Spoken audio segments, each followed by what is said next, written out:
Let's now speak to Shahram Akbarzadeh, who's a research professor of Middle East and Central Asian politics at Deakin University, joining us from Doha. Thanks for speaking to us. Let's first look at Netanyahu's comments when it comes to the draft proposal put forward by Hamas. He called it delusional.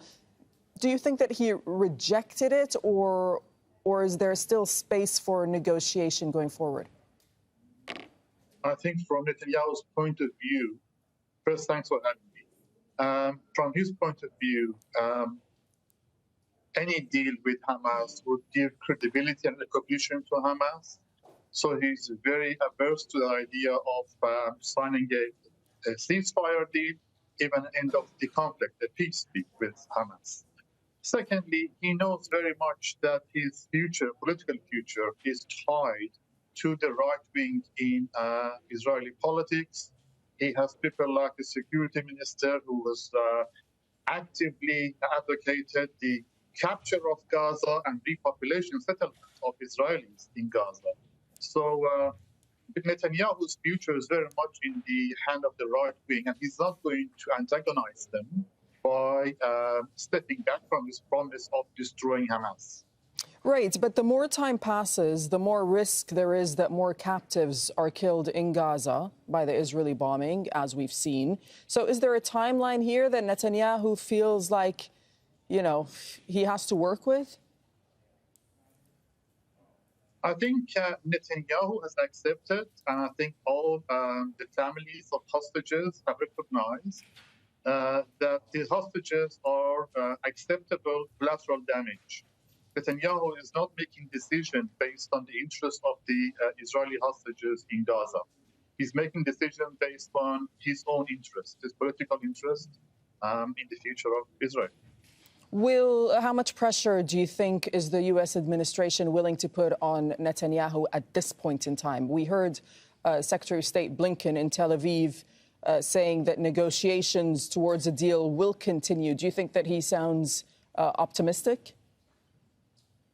I think it's quite ironic to see the United States administration change its position from an unconditional support for Israel to self-defense, as that's the way they presented the war in Gaza, to now gradually asking Israel to modify its behavior, try to avoid civilian death, and perhaps discuss some kind of a ceasefire deal. It does put the U.S. in a difficult position, but at the end of the day, the United States is Israel's steadfast ally in the international arena, and it's not going to abandon that position. So the pressure and the power that the U.S. has over Israel is quite limited, actually. So what happens in the next few days when it comes to this draft proposal? We have an Israeli reaction. Netanyahu says it's delusional. What next? I think, as your correspondent made it clear, what next is more war. Netanyahu, Israel has the power to accept or negotiate any ceasefire, any peace deal. And the current Israeli administration, under the right-wing government of Netanyahu, has made it clear that they have no interest in a ceasefire, and they're going all the way out for the destruction of Hamas, which means destruction of Palestinians in Gaza.